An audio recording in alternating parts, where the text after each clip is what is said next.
Assalamualaikum dan salam sejahtera. So now we look into our next subtopic 10.2 superposition of wave. Okay, apa itu principle of superposition of waves? When two or more waves are travelling through a medium, the displacement of the medium is equal to the sum of the displacement of the individual wave. So semalam kita ada cakap pasal when you have a mechanical wave, it must have a medium to travel. Contoh kita ambil water wave itself lah. So kita ada air. So when you drop a pebble, that pebble is going to cause disturbance in the particles ataupun molecules in the water and causes the wave to travel. And the wave is travelling in the water. So medium kita dekat sini adalah water. So apa yang dia cakap dekat sini adalah when two or more waves are moving through a medium. So contoh ada wave yang tengah travel dalam air, the displacement of the medium is equals to the sum of the displacement of the individual wave. So pergerakan yang kita nampak dalam medium kita itu, pergerakan itu adalah due to that, this formation of wave ini adalah due to the summation of both the waves. Okay, ataupun cara lebih senang nak faham adalah superposition maksudnya overlapping. Bila dua wave bertemu, mereka akan overlap each other. Itu maksud superposition of wave. Okay, next kita nak tengok standing wave. Okay, standing wave ataupun nama lain dia adalah stationary wave, means there is no sense of motion in that particular wave. Okay, by definition, is a form of wave in which the profile of wave does not move through the medium. Maksudnya, the profile in the wave is not moving. Maksudnya kita akan nampak macam wave itu tidak bergerak. Semalam kita ada belajar pasal progressive wave. Di mana saya cakap progressive wave maksudnya adalah the wave is travelling. Betul tak? It is travelling to the right ataupun to the left. Tapi when it comes to standing wave, the wave profile does not move through the medium. Maksudnya tak ada pergerakan dalam wave itu. Okay, how do you form this standing wave adalah it is formed when two waves which are travelling in the opposite direction and which have the same speed, same frequency and amplitude are superimposed. Okay, so bila kita ada dua wave, let's say satu wave, saya panggil wave A, tengah bergerak ke kanan, bertemu dengan another wave, let's say dia tengah bergerak ke kiri, wave B ini. So bila dua wave ini bertemu dan dia boleh form this standing wave, tapi dengan syarat mereka kena ada same speed, same frequency dan juga same amplitude. Okay, so mereka kena ada semua benda ini yang sama, frekuensi kena sama, velocity kena sama dan juga dia punya amplitude kena sama. Kalau sama semua ini dan mereka tengah travel in the opposite direction to each other, and mereka akan superimpose dan produce a standing wave. In observing the standing wave, there is no sense of motion in the direction of propagation of either the original wave. Alright? Okay, apa maksud ayat yang saya cakap ni adalah there is no sense of motion in the direction. Maksudnya bila kita nampak wave itu, apa yang kita akan nampak dekat sini adalah, what are you going to observe here adalah, let me draw and show you. Apa yang akan observe adalah bila satu wave tengah travel, one wave is travelling, let's say this wave is travelling to the right, and then kita ada lagi satu wave yang tengah travel, dia datang daripada kiri pula, dan mereka superimpose and they have the same frequency, same speed dan juga same amplitude. So bila kita tengok wave ni, kita akan nampak seolah-olah dia adalah satu gelombang yang bentuk dia gini, the black colour one sekarang, dan kita akan nampak wave ini seolah-olah dia tidak bergerak. Kita akan nampak that loop sahaja. Kita tak akan nampak any pergerakan dekat sini. Itu maksud standing wave. Okay, dalam standing wave ini kita akan ada dua titik yang kita kena faham dan kena faham lah, which is node dan juga antinode. Okay, apa maksud node dan juga antinode ini adalah, node is a point at which the displacement is zero. So lepas kita dapat this standing wave being formed, so ini adalah bentuk standing wave lah. Kita ada dua wave, satu tengah travel ke kanan, satu lagi travel ke kiri, with the same velocity, same speed, same frequency dan juga same amplitude, superimpose, dia produce these loops. Okay, these loops indicate our standing wave. Alright, Okey, apa yang akan jadi adalah titik-titik yang memberi displacement yang sama dengan kosong, kita panggil dia node. Contoh dekat sini adalah ini, the displacement here is 0. The displacement here is 0. The displacement here is 0. The displacement is 0. The displacement here is 0. Maka ini akan automatically jadi node kita. This is my node. Okay, which is indirectly indicates that bila dua wave bertemu dan pertemuan mereka, bila dua wave bertemu, bila dua wave bertemu gini, senang lagi nampak. Combination of them gives you a destructive interference, maksudnya dia adalah node. They cancel each other. Okay, so kita dapat destructive interference. However, kalau antinode pula is a point at which the maximum displacement occur, which the displacement is maximum. So dekat sini, contoh bila dua wave itu bertemu,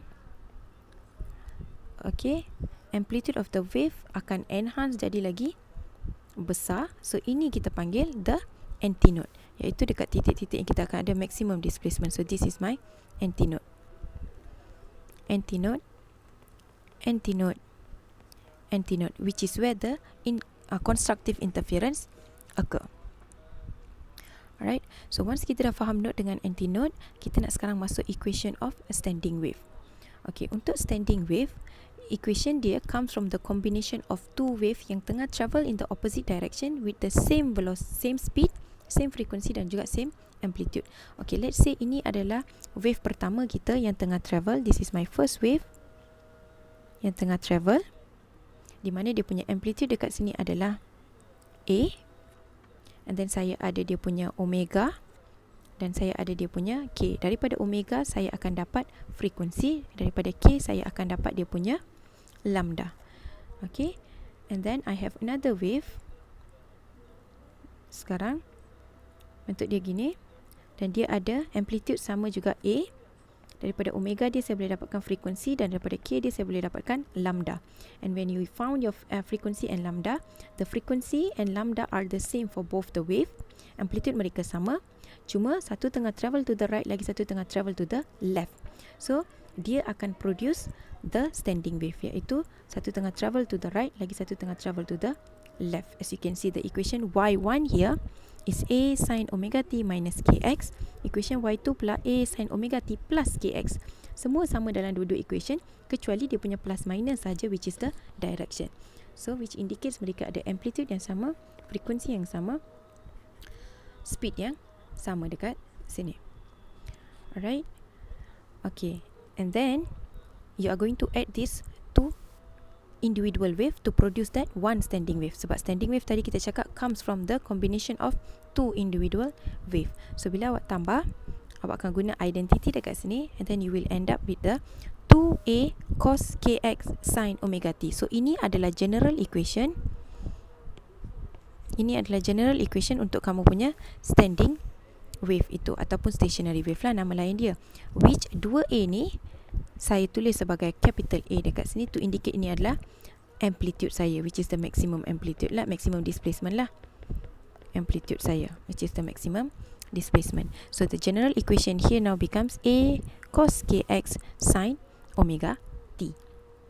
Alright, dalam satu equation standing wave ini kita boleh deduce 3 jenis amplitude. Okay, from one equation of y is equals to A cos kx sin omega t ini kita boleh deduce 3 jenis amplitude. Amplitude yang pertama adalah amplitude of the individual wave, iaitu A kecil, di mana kita dapat equation of standing wave ini y equals to A cos sin omega t daripada individual wave summing them y1 plus y2, di mana y1 kita ada A sin omega t minus kx, dan juga y2 adalah A sin omega t plus kx, betul tak? So this value of individual wave A ini kita boleh dapat daripada equation standing wave ini, di mana your A, capital A is equal to 2 kali A. So let's say kalau dalam soalan dia kata y sama dengan 10 cos 2 pi x sin pi t, contoh. So when I compare with general equation, A saya sama dengan 10. So to find the amplitude of individual wave, A besar sama dengan 2 kali A kecil, I can get my amplitude of the individual wave. The next amplitude adalah amplitude of the simple harmonic motion of the particle, ataupun in short, dia adalah amplitude of the particle. So, from the equation of y is equals to a cos kx sin omega t, a cos kx ini indicate the amplitude of the particle. So, kalau soalan cakap find the amplitude of the particle at x is equals to apa, kita terus guna a cos kx. So, dia akan bagi nilai x itu, kita akan cari dia punya amplitude. And then lastly adalah the amplitude of the standing wave itself, which is the capital A. So kita ada 3 jenis amplitude. Amplitude of the individual wave, amplitude of the particles, dan juga amplitude of the standing wave. Okay, next kita nak tengok pada as you can see, macam saya explain tadi, dalam kita punya standing wave, kita ada places where you can have nodes dan juga antinodes berlaku, di mana nodes is where you have minimum displacement, ataupun kita cakap displacement dia adalah 0, paling minimum, which is 0 here. Antinode pula adalah when your amplitude is paling maximum. Tetapi kita ada banyak places, dekat banyak tempat, antinodes dan juga nodes ini boleh berlaku. Maksudnya contoh berdasarkan graf ini, dekat 1 ni boleh berlaku, dekat 2 ni boleh berlaku antinode, dekat 5 ni boleh berlaku antinode. There are many possible places where your antinode can occur. Begitu juga untuk nodes can occur. So sekarang kita nak tengok pada equation untuk kira kita punya jarak of node dan juga antinode, the respective places lah, di mana possible places untuk dia berlaku dekat sini. So antinode occur at a point of maximum displacement A. So this one we have already look into tadi, di mana dekat tempat paling maksimum kita punya A ni, kita akan ada antinode berlaku. So using the amplitude of a particle, iaitu yang ini, amplitude of a particle A cos kx ni, A cos kx is equals to A, sebab antinode kita berlaku dekat titik A itu. So kita bawa A ke sini, bahagi, kita dapat 1. So cos kx is equals to 1. And then you do your max, you shift cos, you're going to get your kx is equals to 0. Tapi dia tak berlaku dekat satu tempat saja tadi, sebab macam saya cakap, antinode boleh berlaku dekat sini, sini, there are many possible places. So dia akan jadi at 0, pi, 2 pi, 3 pi, sampailah n pi, where your n can take a value from 0, 2, 3, 4 and so on, any whole number dekat sini. So as a conclusion, kita boleh cakap kx is equals to n pi. Alright, so kita rearrange untuk dapatkan nilai x itu, iaitu jarak dia daripada origin itu dekat mana kedudukan antinode kita itu adalah x is equals to n pi over k, where your k is a wave number 2 pi over lambda. So when you substitute in your k, you are going to end up with x is equals to n over 2 lambda, where your n can take any value from 0, 1, 2, 3 and so on. So your antinode boleh berlaku pada kedudukan x sama dengan 0, atau x sama dengan lambda over 2, atau x sama dengan lambda, atau x sama dengan 3 over 2 lambda and so on, which means x is equals to n over 2 lambda, half of the lambda dekat sini multiply by the n. There are the possible places. So kita tengok balik pada graf kita dekat atas. Tadi kita cakap antinode boleh berlaku pada kedudukan x is equals to n over 2 lambda. Bila substitute nilai n, kita akan dapat macam dekat sini 0, lambda over 2, lambda, 3 lambda over 2 and so on. Okay, these are the possible places di mana kita punya antinode boleh berlaku. So kita akan cross check dengan equation kita. Okay, ini adalah x sama dengan 0. Yes, betul, you have your antinode. And then kita punya one complete wavelength, 1 watt lambda adalah dari sini sampai ke sini. Means dah ada label lambda dekat sini. Betul, ada antinode berlaku dekat lambda. Half of it, which is here, adalah lambda over 2. Benar, kita ada antinode. And then you have another lambda here, which is 2 kali lambda. Half of it adalah 3 over 2 lambda. Nampak tak? So at all these places kita akan ada antinode berlaku. So kalau nak tahu jarak dia x dia apa, kita masukkan nilai lambda, kita bahagi dengan 2, kita dah tahulah jarak dia daripada sini ke sini, apa nilai x dia. Dari sini ke sini, apa nilai x dia. Dari sini ke sini, apa nilai x dia. So kita nak tahu di mana berlakunya antinode itu for that particular x itu. Okay, we good?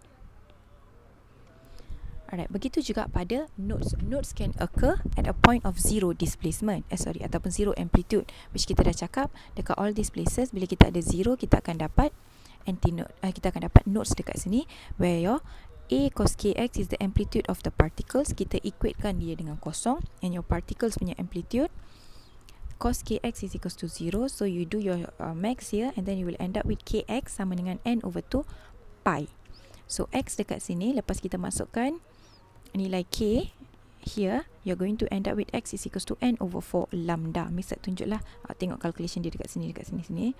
So you reduce that x is equals to n over 4 lambda, where your n tadi dekat atas ni dimension kata can take any odd numbers. Okay, untuk nodes n can take any odd number 1, 3, 5, 7 and so on.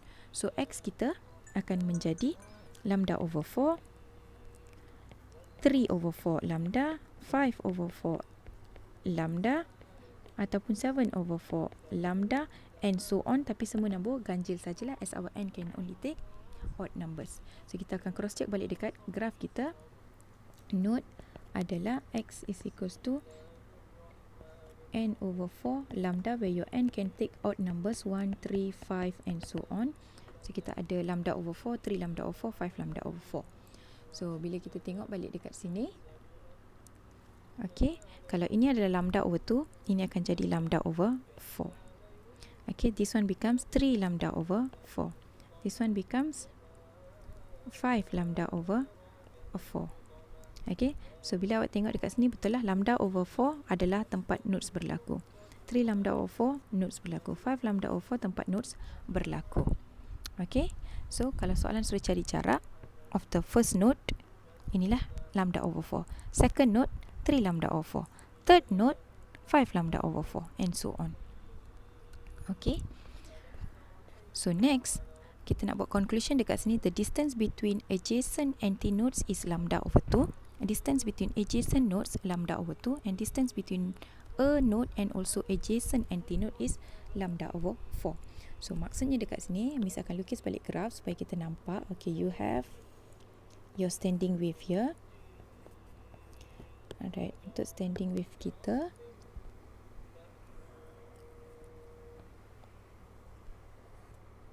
minta maaf lah hodoh sangat lukisan, tapi asalkan awak faham. So kita ada, this is my antinodes. Kejap, untuk senangkan nampak, Miss lukis gini lah. Sekejap. Sekejap. Kita start daripada atas, senang sikit. Boleh juga yang tadi tu sebenarnya tak ada masalah pun, tapi Miss nak memudahkan bagi dia nampak. Okay, so what we have here, this is my takut tak nampak lah pula. This is my antinodes.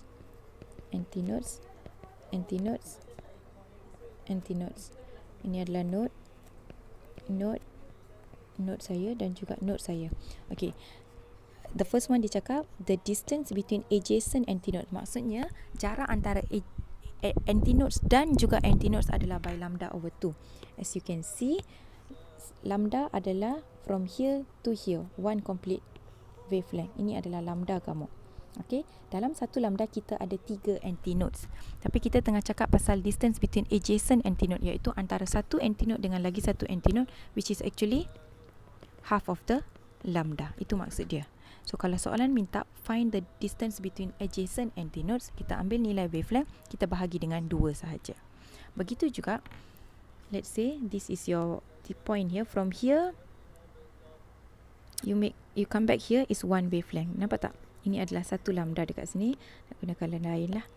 Dari sini, daripada nodes pergi ke nodes ni dan datang balik ke nodes ni, this is your one lambda here. Okay, distance from nodes to adjacent nodes adalah half of the lambda, separuh daripada wavelength kita. Okay, so kalaulah kita nak tahu jarak antara satu node dengan satu lagi antinode, iaitu yang bersebelahan, iaitu jarak antara node dengan antinode yang bersebelahan, apa yang akan jadi dekat sini adalah jarak antara mereka. As you can see, this one is your lambda, satu lambda kan. Okay, ini adalah antinode dan node kita. Saya nak tahu jarak antara ni je, jarak antara mereka ni, from here to here saja. So this whole thing adalah lambda. Dari sini sampai ke sini adalah half of lambda. Dari sini sampai ke sini adalah lambda over 4. So the distance between a nodes and adjacent antinodes adalah by lambda over 2. So when you know the value of lambda, kita masukkan, kita boleh cari tiga benda, iaitu jarak antara adjacent antinodes, adjacent nodes dan juga node dan juga adjacent antinodes itu. We good? Alright, next kita nak tengok the difference between progressive dan juga standing wave. Okay, sebelum kita tengok pada perbezaan dia, saya tekankan balik progressive adalah wave yang tengah travel. Standing wave adalah wave yang tidak bergerak, stationary, tiada pergerakan. And you form standing wave from two travelling wave. Dia kena ada dua travelling wave which has same speed, same frequency, same amplitude and travelling in the opposite direction. Semua benda ni kena sama kecuali direction mereka saja berbeza, maka kita akan form that standing wave. Alright. Okay. So the difference between them adalah for progressive wave, the wave profile move. Ya betul lah, because the wave is travelling, betul tak? So the wave profile move. For standing wave, wave profile does not move. So it is not moving, stationary. Okay, for travelling wave, all particles vibrate. So maksudnya particles in the travelling wave akan vibrate. Setiap biji-biji yang kita ada dekat kita punya ni, setiap particles ni akan vibrate. Everything is going to vibrate. But for stationary ataupun standing wave ini, particle at node do not vibrate at all. So dalam kes ni, ini bentuk kita punya wave loop kita. So node berlaku dekat tempat, displacement dia adalah 0. So at this particular point, kita punya particles will not vibrate.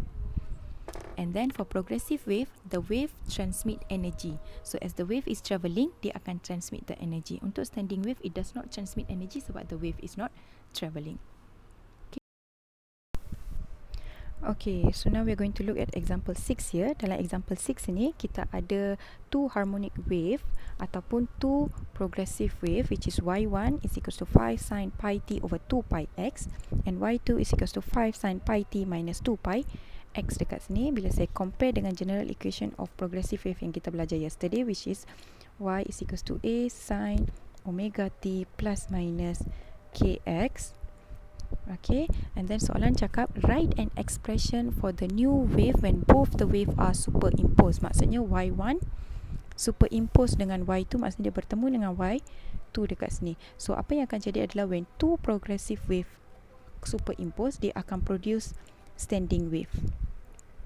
Okay, when two progressive wave superimpose, dia akan produce one standing wave. And kita tahu equation for standing wave dekat sini, general equation dia adalah a cos kx sin omega t. Alright, since we are using capital A to indicate the amplitude of standing wave, dekat sini kita akan guna A kecil to represent our progressive wave pula. Alright, so sebelum kita come up with this equations ini untuk standing wave, Miss nak tekankan balik, kalau perasan both your y1 and y2 ada amplitude sebanyak 5, unit dia centimeter as mentioned in the question, omega dia adalah pi radian per second, dan juga dia punya k dekat sini adalah 2 pi m negative 1. Tadi Miss cakap for us to produce standing wave, the progressive wave kena ada amplitude yang sama, velocity yang sama, frekuensi yang sama, dan they must travel in the opposite direction. And as you can see, direction mereka memang opposite, satu plus which means ke kiri, satu lagi minus which means ke kanan. So they are travelling in the opposite direction. Amplitude mereka sama 5 cm. Okey, V dan F kita, kalau awak tengok omega, dua-dua omega dekat sini adalah pi. Okey, omega is equals to 2 pi F. So when the omega is 2 pi, I can get my F as 1 Hz. Dua-dua equation Y1 dan Y2 saya, iaitu dua-dua travelling wave saya sekarang, memiliki frekuensi yang sama because their omega is the same. So indirectly, selain daripada frekuensi sama, frekuensi dia akan sama disebabkan oleh angular frekuensi dia sama. And then kalau kamu perasan, dia cakap V kena sama, V is equals to F lambda. Okay, F dah ada, kita nak tahu V kita sama atau tidak, kita dapatkan nilai lambda yang kita boleh dapat daripada nilai K. K is equals to 2 pi over lambda. And your K is 2 pi for both the cases, which gives you the same lambda for both the travelling wave, iaitu 1 meter dekat sini. So dua-dua akan ada lambda yang sama, sebab lambda mereka sama maka velocity mereka sama. So indirectly bila amplitude sama, velocity sama, frekuensi sama, dia tengah cakap omega sama, wave number pun sama. Semua benda ni kena sama, semua karakteristik dia kena sama, kecuali satu saja, iaitu dia kena travel in the opposite direction supaya dia boleh produce this standing wave. Okay, your two travelling wave must have all the properties the same, except for they must move in the opposite direction in order to produce the standing wave. So sekarang kita nak tulis equation untuk standing wave, iaitu my expression for standing wave akan jadi y is equals to a saya. A besar adalah 2 kali A kecil. So A kecil saya adalah 5. So I'll end up with 10. Cos KX dekat sini, K saya adalah sebanyak 2 pi. 2 pi X. Sin omega saya dekat sini adalah pi T. So this is my equation. And then saya kena tulis my X and Y are in centimeter. T is in second. Okay. Next soalan suruh cari wavelength dan frekuensi. Okay, awak tahulah macam mana nak cari wavelength dengan frekuensi. Tadi Miss ada tunjuk kan? So you complete by yourself. So do example 6. Habiskan example 6. Nanti upload dekat GC kerja kamu. Okay, now we're going to look at example 7. So example 7, given that transverse wave travels along stretch string at speed 80 meter per second and frequency 20 Hz, standing waves produced on the string. Determine the distance between. Soalan A, dia suruh cari jarak antara two adjacent nodes. Soalan B pula, dia suruh cari a node and adjacent antinode. Okay, so basically dia nak suruh cari jarak lah. So apa yang kita ada dekat sini, kita ada frekuensi dan juga velocity. Okay, sebelum kita tengok, Miss nak lukis balik graf untuk standing wave kita dekat sini. So this is your standing wave. Apa yang kita akan ada dekat sini adalah kita akan ada loop.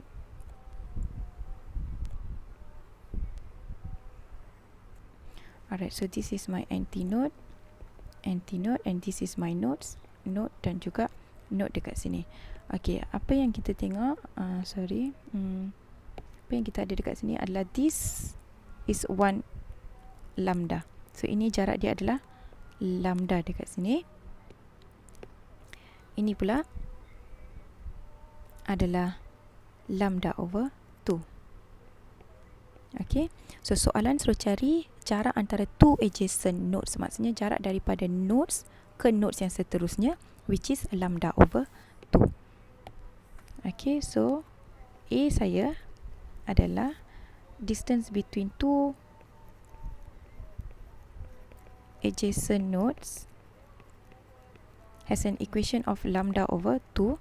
So saya akan cari nilai lambda untuk dapatkan jarak dia. Lambda dekat sini, as you can see given in the question, V and also F. How do you relate V and F? V is equals to F lambda. So V 80, lambda kita nak cari, F adalah 200. So cari lambda kamu, masukkan dekat sini, bahagi 2, dapat jarak antara nodes dengan nodes.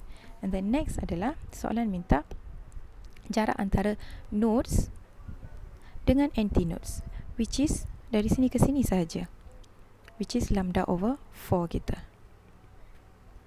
Okay, which is quarter sahaja dekat sini. So lambda over 4. So nilai lambda yang kamu dapat tadi tu, kamu masukkan dekat sini, bahagi awak akan dapat jarak antara nodes dan juga anti-nodes kamu. Okay, so finish up this example as well. Alright, so your task for today is, so basically we have finished chapter subtopic 10.2. So Miss nak kamu buat example 6 sampailah example 9 and then submit kerja dekat GC. So do all these 4 example complete, upload dekat GC before the due. Okay, thank you very much for 10.2.